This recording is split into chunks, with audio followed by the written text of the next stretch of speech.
Hello, hello, hello, and welcome back to the MumBoss podcast. This is going to be a special series dedicated to informing you more about the beauty of having leverageable content inside your business. So, what is leverageable content? I suppose it is content that you create that gets to be used time and time and time again, rather than social media reels that you create that get lost after 6 or 7 posts later. Leverageable content is a presentation, for example, that you could create and then use it in a number of different ways for different programs in your business, or maybe you could share it with another person's audience. It gets to be used time and time and time again without you having to be present there to create that piece of content. So why am I talking into this today? I guess I have been looking back over the last 4 years of growth inside my business and what made the biggest changes, transformations and benefits to how I get to spend my time. And if you've been in this world for any length of time at all, you will know that time freedom is my number one value. It is the number one reason why I set up a business in the first place, so that I could get more time back. And it breaks my heart when I speak to business owners who have replaced their normal 9 to 5 with working in their business 12 hours a day, every single day, and weekends, and not taking holidays, or at least being afraid to take a holiday and not take a proper rest break because they're needed in order for their business to continuously survive, not to mind thrive. So leverageable content, when I was looking back over the last few years, leverageable content was one of the biggest things that I have done that have had the biggest impact. And so I want to talk to you today if you are growing an online business, if you would love to be creating digital products, or maybe you already are creating digital products in the form of courses or memberships, then this is really what this series is going to dive deep into. Because courses and memberships, in my opinion, are largely the same thing. They're just tied up with a different type of ribbon. But I'm going to go into more depth in terms of what is the difference between a course and a membership, which is the right one for you to pick for your business, and which is the right one for you to pick for your business, for your audience, which one would make the most sense for them. And I'm going to talk into community building as part of a priority that you get to do when growing your online business. Community building is so important, no matter whether you're planning on having a paid community or a free community.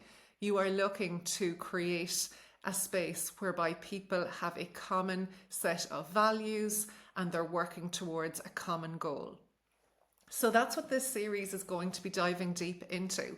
And I suppose before going forward, I'm going to go back a little bit, because before I set up my business, the MumBoss Coaching and Mentoring Company, I had a different business called Bump and Beyond Wellness.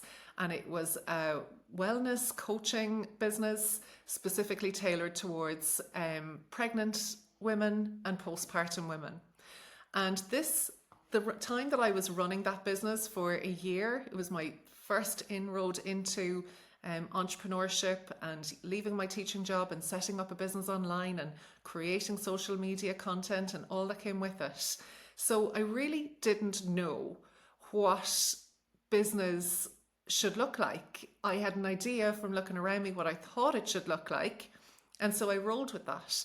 And at that time, what that looked like was creating workshops every 6 to 8 weeks, where I'd bring a group of people on live and share a 2-hour workshop with them.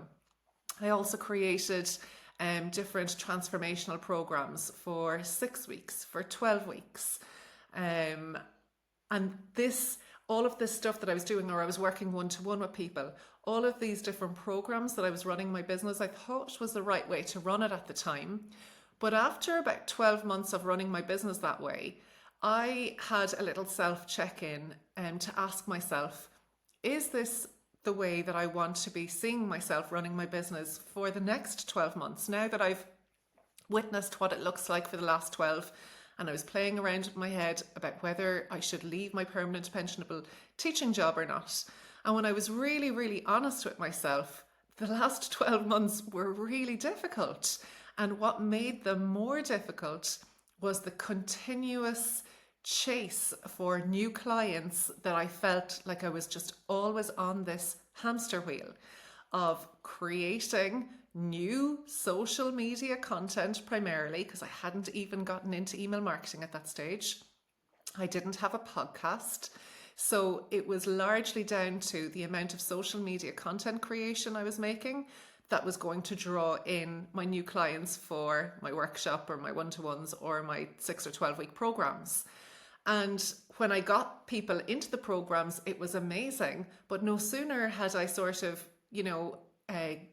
gotten into the delivery of the programs that my brain was thinking ahead, going, oh my goodness, I'm going to need to start promoting again for the next time slot of people coming in 6 weeks' time.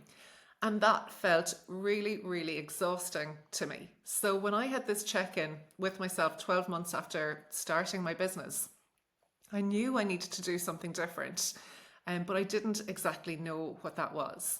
And I guess, at some stage or other, through being influenced by different podcasts I was listening to, different people in business who I was speaking to, this notion of creating leverageable content dropped in.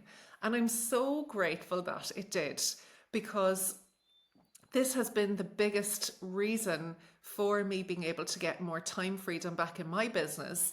And it's how I want you to be able to get it back in your business too, if you are growing an online business, because you don't have to just keep creating the same thing over and over again, or worse, actually, create new and different things over and over and over again in order to fill up your next group program. There are ways of working smarter, not harder, with the content that you have out there, because I know you are experienced, you're established, you're knowledgeable, you've got so much goodness to give. In fact, if you were to sit down and just create a webinar on one topic, you wouldn't need to go to any outside sources. You have it all inside your head. You have it all inside your heart. You have it all in your life experience already. You'd be able to just create that webinar.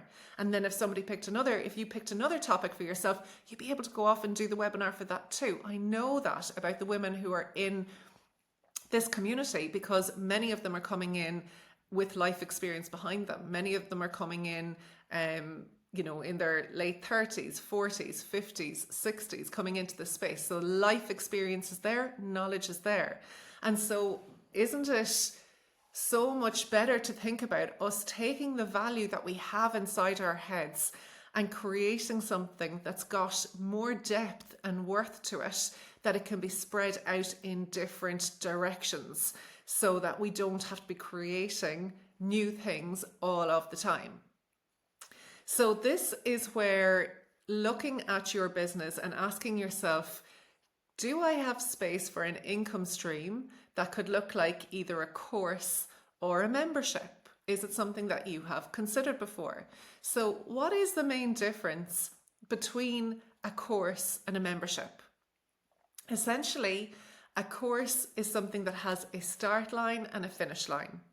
It typically is run through a number of modules or a number of learning outcomes, whereby you're bringing people through a process to learn a specific skill, up-level them in some way. And like I said, there is a clear start date and there is a clear end date. So with a course, it can be run live, or it can be a recorded course that you put out there. What a lot of people tend to do is run a live course first, and then they think in their head, okay, if I create this live course over 6 weeks and I record it as I create it live, I can then sell that as a course recorded later on. And this is the fallacy of passive income that a lot of people are hearing about out there. You know, do something once and then have it just sell itself. It's all packaged up and it'll just, other people down the line who want to be able to take on this course will be able to access it and I won't need to show up live at all. And yes, that can work, but I just think in this day and age of where we're at with so much automation and robots and just everything just being automated out in the world, people are really, really hungry for actual connection with each other. People are really hungry for getting the support that they need. I feel like a lot of people have been let down in the past in terms of thinking when they're signing up to a program that they're going to get a certain result from it. And because the person hasn't been there and really understanding their needs, understanding how it is that they need support best, that they've ended up getting to the end of the course and nearly been at the same place that they were at the beginning. And so people have become far more discerning about what programs it is that they get involved in now. And so one of the things that helps a course stand out is actually you being there live, rather than people just doing it themselves in a pre-recorded manner. It is a bigger selling tool, and it's why you can see people doing launches throughout the year when they have a course. It could be a case that you decide to launch it 2 times a year live, and you'd have a big launch event attached to it where you're getting people into your live program. And then it could be a case that between your live launches, you have a lovely little evergreen system going on in the background where you're bringing people into that course, but you're not actually having to deliver it live. This is the notion of passive income. And like I said, there's a bit of a fallacy in my head around passive income, because passive income really means, you know, you're not doing any work, but actually there is so much work in promoting that course, or else it's just going to be sitting on your website with no traffic coming over and checking it out. So you still actually have to be promoting it. You still have to actively be selling it, even when you're not delivering it live. So just to have that clear in your head about what a course looks like. It's got a start line, it's got a finish line. It typically walks people through a series of steps or modules or learning outcomes to get from the start to the end. And they typically do best when delivered live. But like I said, you can have this aspect of it being pre-recorded, but it's by no means passive how people get access to that course. The second type of digital product that really harnesses leverageable content is a membership of some sort. So what is a membership? A membership is something that is ongoing. It's on an ongoing basis, so there's no clear definitive end line. In difference to a course where it's a start and an end, a membership is ongoing. And this really, it can be great for people who are coming in who want to stay and be supported in your world.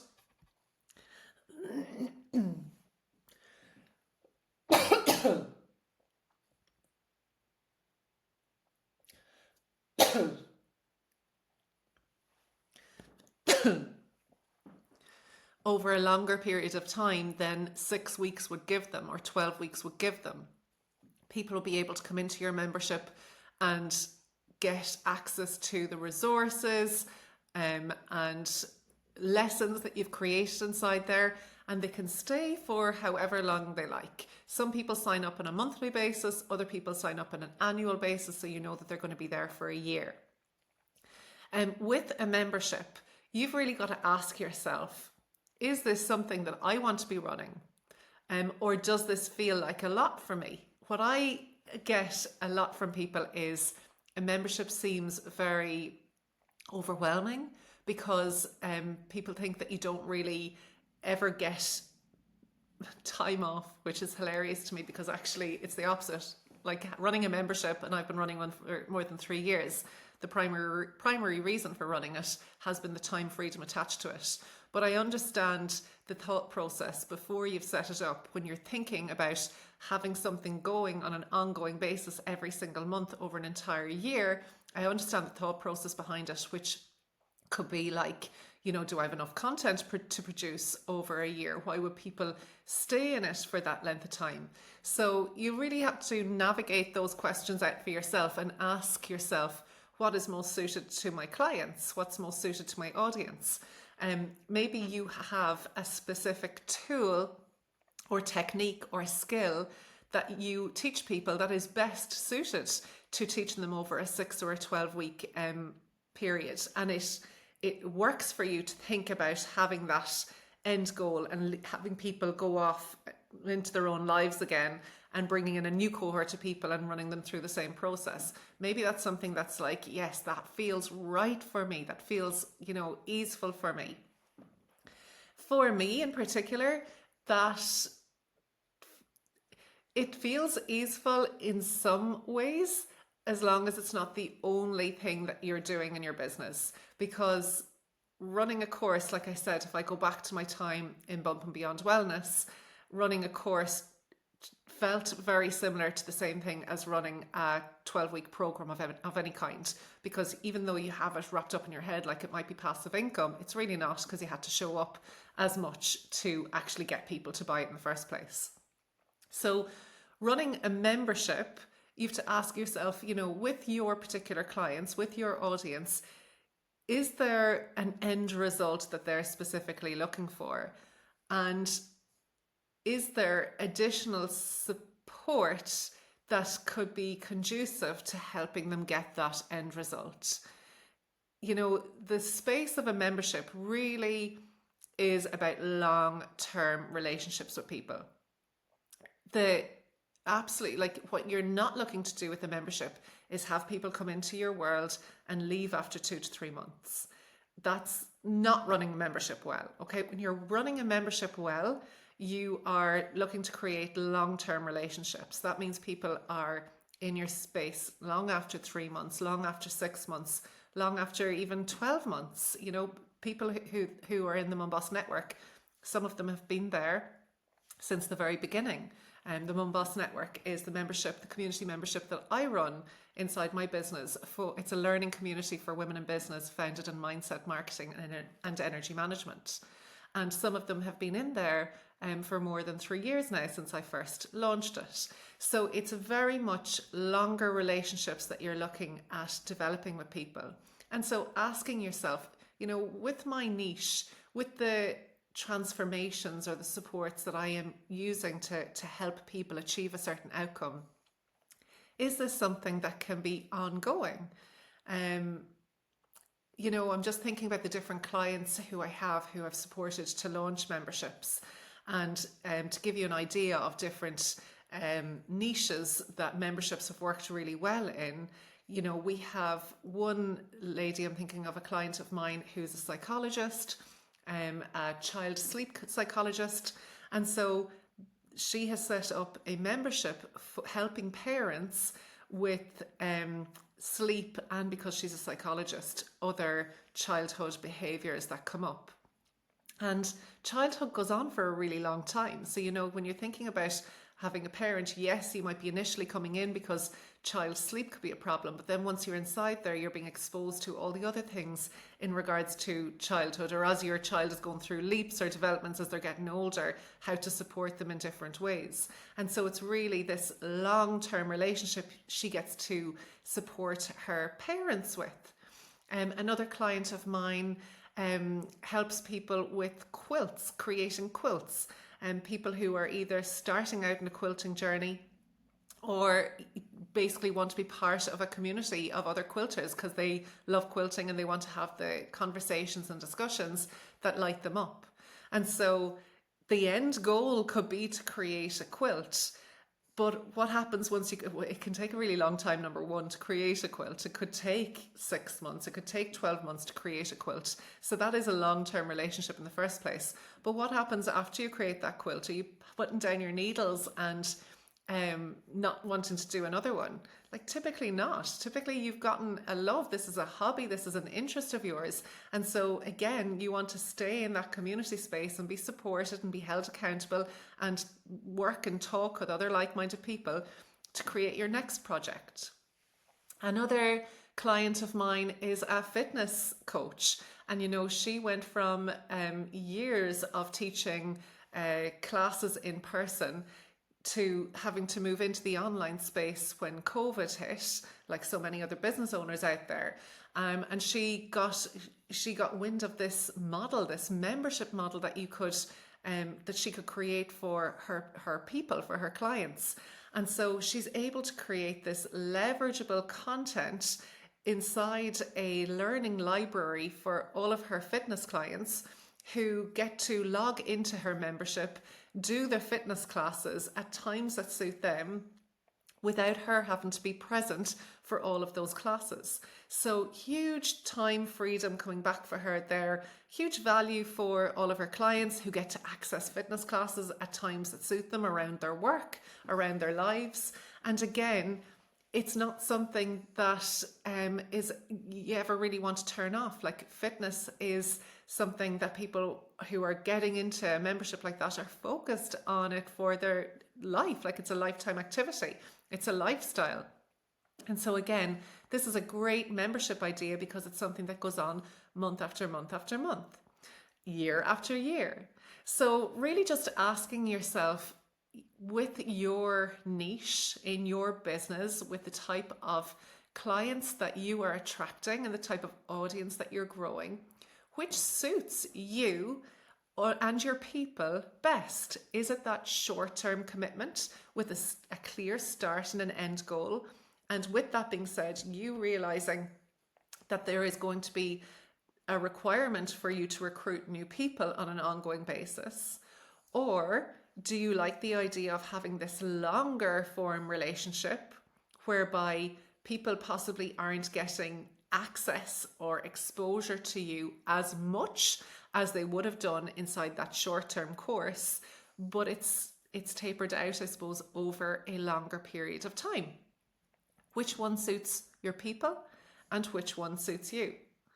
And if you are in this space of growing an online business, I can only assume that you have a focus on audience building. And this for me, was just the greatest sort of moment that I realized, if I'm going to bother growing an audience in the first place and all of the time and effort and energy that goes into creating content for growing an audience, why don't I just grow an online paid community instead? Or as well, or in tandem as. There's so many of us business owners out there who really, really struggle with social media and the demands from it, and how much time goes into creating the content and how much internal power and intrinsic motivation that you have to create in yourself so that you can go live, or you can create videos of yourself talking and just switched on and professional and all of the things. And it can be really hard. I know so many people who say to me, social media is the one thing that I absolutely hate in my business. And I get it. I absolutely get it. Social media to me has been a free platform that has allowed me start a business, a global business, from absolutely nothing. So will I be forever grateful to it? Yes. Do I absolutely love it? Hell no. It requires so much discipline to really keep time tight on that platform, because I know that every single minute that I am on there, it's depleting my creative juices in my own head. It's depleting how I feel about the work that I do and the impact that I get to make. And I know that to be true for you as well. So think about how much time, effort, and energy you are presently putting into your social media audience growth, and ask yourself, maybe instead of creating all of this content and trying to get people into a program or a workshop or a one-to-one or, one of these sort of one-off things that you can do, Can I instead focus my attention on growing a community and let the audience that I'm growing feed into the community that I'm building, a paid community that I'm building?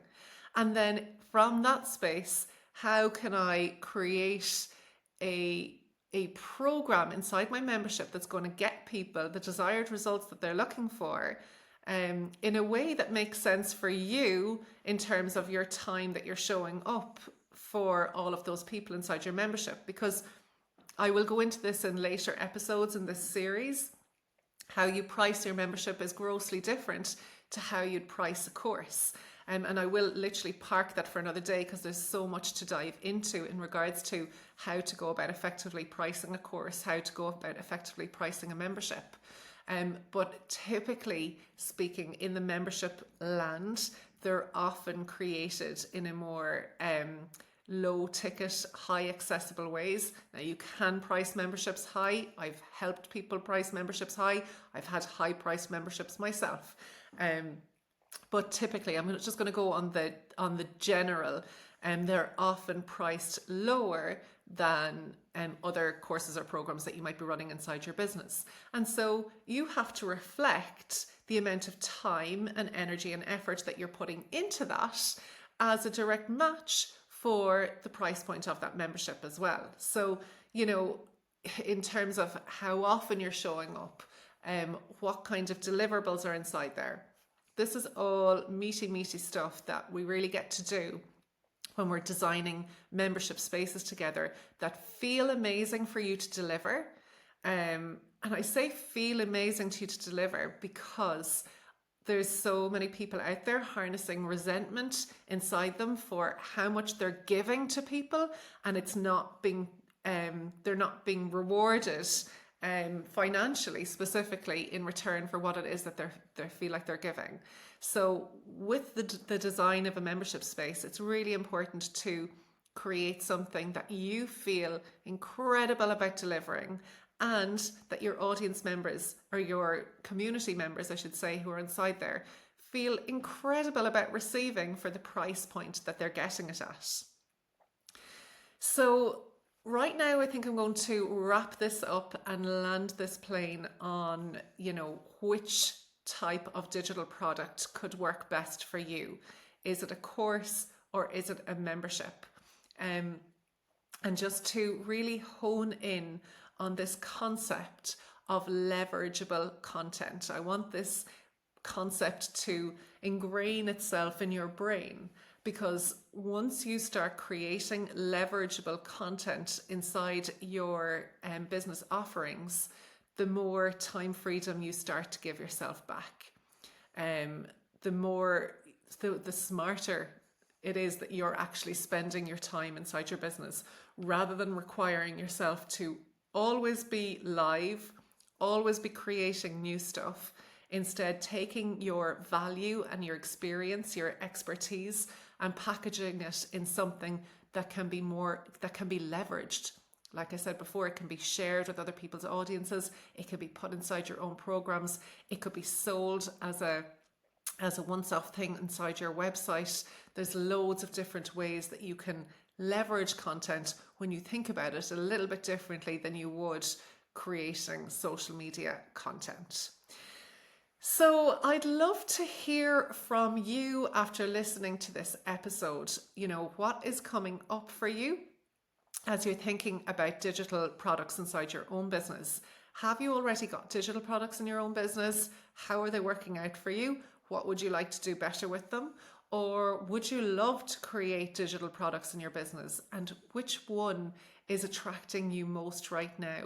Is it a course with a start and an end date? Or is it a membership with more longer term relationships that you get to develop inside there?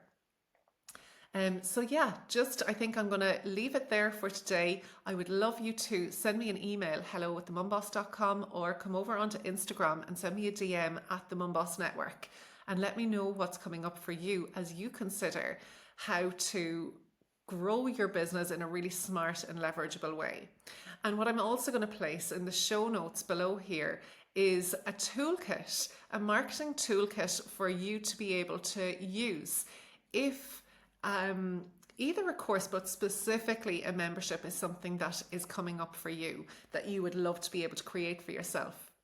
And in this toolkit, it's going through different questions that you need to ask yourself as you approach the design of what your membership could look like. And it's also going through with you some incredible marketing prompts that you can use for social media in order to be able to start to grow a community rather than growing an audience, like growing a paid community rather than growing an audience. Now, this toolkit, like I said, it's specifically tailored towards membership growth because that's what I love to help people be able to do for themselves. It's what I have done in my own business that has brought the biggest joy and sort of ticked all the success metrics that I was specifically looking for in my business. So it's what I love to help people do. However, the questions and the prompts can be absolutely applied to a course in the same way. So I'm just going to drop the link for that free toolkit that you can get access to in the show notes below here. So pop in there, grab it for yourself, download it, spend a little bit of time and intention just journaling what it is that, just answer the question prompts there and start letting the juices flow in your head in regards to what kind of community it is that you would love to build and what kind of results it is that you would love to help people receive, and in what kind of ways would you love to be able to deliver that content, all of the things. So I'm going to drop that toolkit into the show notes below here, and I hope you've enjoyed this episode in regards to leverageable content. And like I said, I'm going to be back for at least another 5 episodes where I'm just going to be diving deep into digital products, growing an online business, and how specifically you can use leverageable content in the form of courses and memberships to help give you more freedom, flexibility, and time back, which I know so many entrepreneurs are seeking inside their businesses, but they're not reaping the rewards of it yet. Okay, great having you here today. Thank you so much for coming in and listening. And like I said, please do come over to my Instagram account or my email and let me know what's dropping in for you. I'd love to hear. Bye guys, see you next week.